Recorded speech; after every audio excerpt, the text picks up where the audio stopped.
Hitler has only got one ball. Goering has two but very small. Himmler is very similar, and poor old Goebbels has no balls at all. Okay, BugeyeBob back here with you again. And this week I'm repairing some damage I found in part of the rear quarter panel area on the left-hand side. And it required making pieces that I'll show you in a couple of minutes, doing some cutouts and stuff. I'll show you that in a couple of minutes, and let's get into this. Knowing that there is an angle bracket that goes from here to here that is spot welded to this, and that this needs to be welded to the top of the outer sill, given how badly damaged this is through right about here, and the fact that that L bracket is pretty rotted out. I've looked up inside of the light and it's pretty rotted out. I'm going to cut out a piece right across here, down to here, nip it down right there to get this off. Then I'll clean out that L bracket.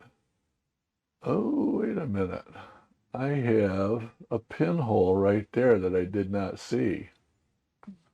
Interesting. I never noticed that. I just happened to be able to see light all the way through out that way. And that is the only thing that gave me a clue there's a hole there that I gotta take care of. Okay, I cut this piece out of in here. As I suspected, the L bracket that comes down here is rusted all apart. Other than this hole right here, this metal all looks, it's rusted, but it all looks fairly solid. So I'm going to continue on and grind this crud out of here, take this last pieces of this bracket off, form up some pieces, and we'll show you that in a minute. I'm not sure which way is better. But anyways, I ground down inside here, ground as much of the rust off as I could, got it fairly well cleaned up, and then I've sprayed the inside up in there with cold galvanized spray. I don't know if that's going to do any damn good to keep any future rust out of the thing. Probably not. But the areas that I've got the rust cleaned off of, it should protect them. Anything with existing rust may still have a problem in the future, but it's certainly going to slow things down quite a bit. So that is that. These pieces, this one goes up inside like this, like that, and then this one gets welded up like this, like that. I'll have to do a little bit of trimming along this edge. I'll spot weld those two pieces together, and then I'll drill a hole from the top down through so that I can get down with my MIG welder down through here like this and plug weld through the holes in this onto the outer sill where it butts up there. So that's how that's going to happen. And you'll see that in a bit.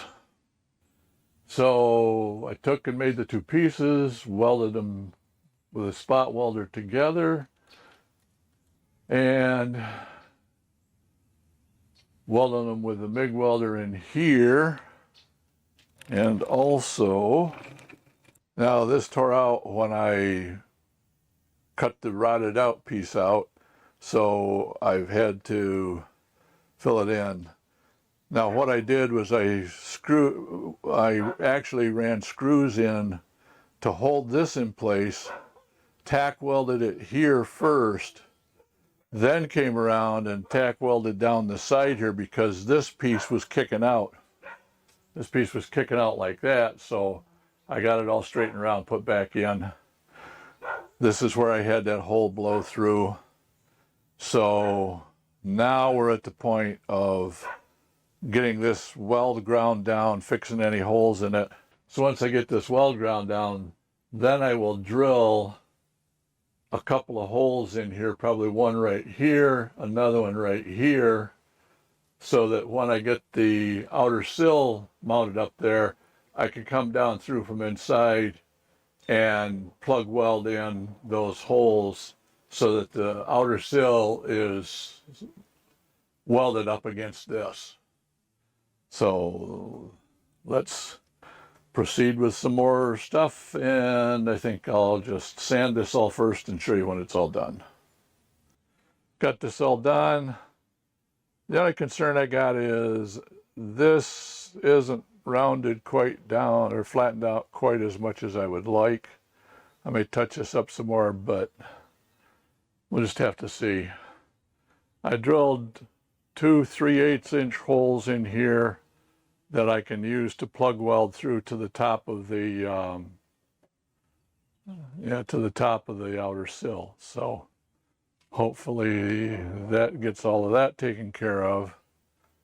And my next step is going to be spot welding in the inner sill and carrying on from there.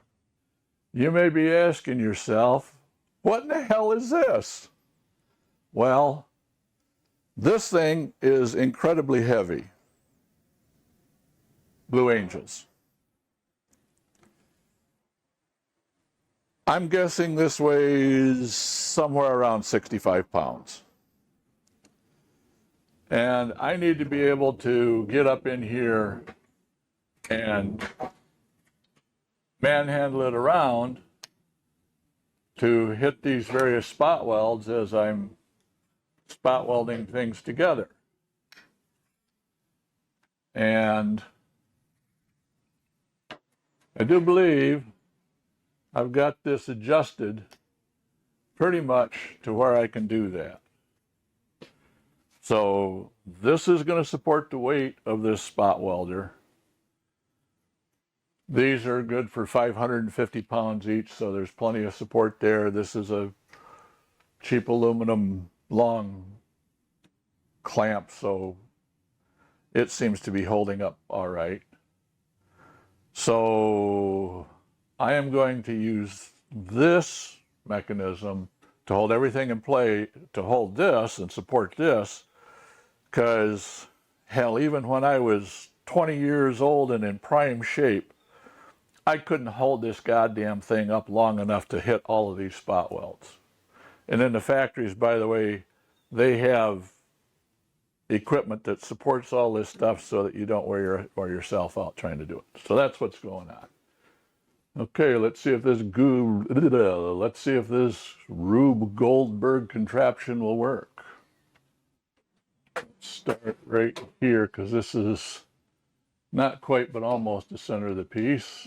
Please like, share, comment, and subscribe. You can now make a one-time or recurring donation to help save Lazarus through PayPal. For less than the price of a cup of coffee each month, you can support this project as a member on Patreon. See the links in the description below. That was an awful long time to have to run it, but I think it was necessary because of the other crud that was on the thing. Okay, so I went through and I did all these spot welds, and not a damn one of them held. So you wonder, I mean, some of them I held for 7, 8, 9 seconds till the machine finally shut itself off because it's got a thermal overload sensor. So why? Well, let's look at what I did. I sprayed this down with weld-through primer. Brilliant me thinking, hey, weld-through primer, you can weld through it. Well, no, you can't. Weld-through primer only works where you are plugging holes with a MIG welder. You can't use it with TIG. You can't use it with a spot welder. So My next step is to clean all the crap off along here, along these places where I need to run spot welds, off of both pieces of metal, clean them up real good, down to bright shiny metal, and my bet is that those things will spot weld together just fine. So bring you back when that's done. Okay, I have got this thing spot welded on. My original spot welder started acting up, so I picked up a cheap one from Harbor Freight. It did slightly better, but it's only got a 6-inch reach. So I guess for these welds up through here, I may have to revert to plug welding them. Don't really feel like doing that, but I may have to do that.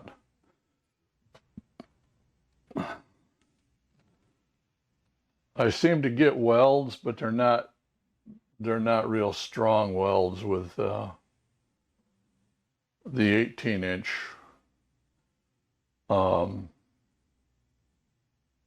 tongs. So I get good welds with the 6-inch tongs, but not with the 18-inch tongs. And it doesn't matter which welder I use, which suggests it's one of two things. Either the 18-inch tongs have a lot of dirt and internal resistance because the tips are not really great, and where the tips screw in aren't really great, or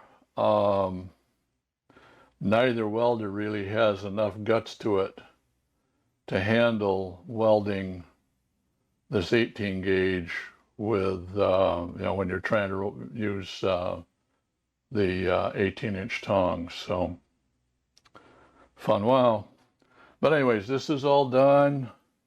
It's solid to the point where I can now weld the outer sill on. I'm going to have to, I've got a bad problem with oil canning here. I am going to have to shrink this down. I'll heat shrink it several places in here, and that will pull the metal tight. One of my other videos shows doing the heat shrinking thing. I may or may not show it in here, but onward and upward, on to the next thing, which is going to be either the heat shrinker or the outer sill. I'm not sure which. I'll have to check. I may run out of gas trying to do this, but I may do it and get it over and done with. Okay, I've thought about it a bit, and I think I better flatten this down before I put the outer sill on, because otherwise I risk locking in this bulge, and I don't want to do that. So I don't know if you can see it or not, but that's a pretty nasty bulge. That's a good 1/4 inch, and this way it's about a 3/16. So I'm going to try heating the metal up in here and hammering it down.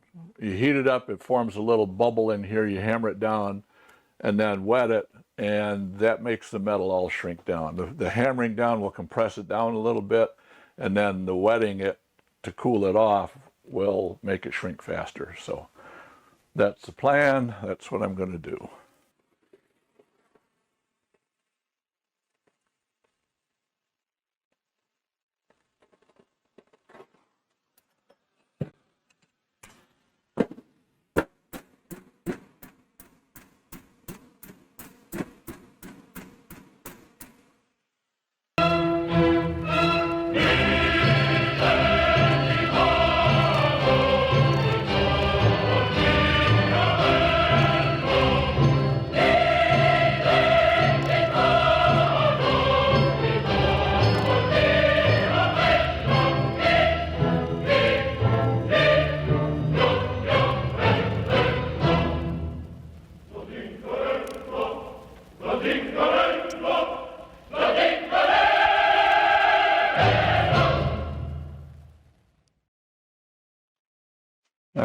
that's about all that my shoulder can handle for right now.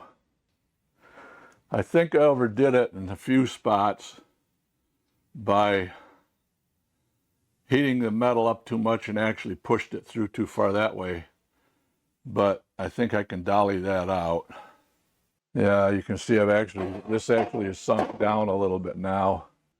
I've spent about an hour trying to get this straightened out. I still have a big gap in here. I now have a worse gap over in here.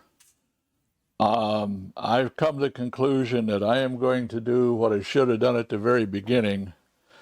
And instead of trying to, I patched in a piece down through here for this side. I patched in a piece across here for down here. I should have just cut this whole piece out and put in a whole brand new flat piece. So that's what I'm going to do. I'm going to cut this, all of these spot welds and that little nib right there, and cut me a new piece that is out of fresh material. It'll be flat. It'll be what needs to be in there. So I've cut out the old panel, and as you can see, it is just hopeless.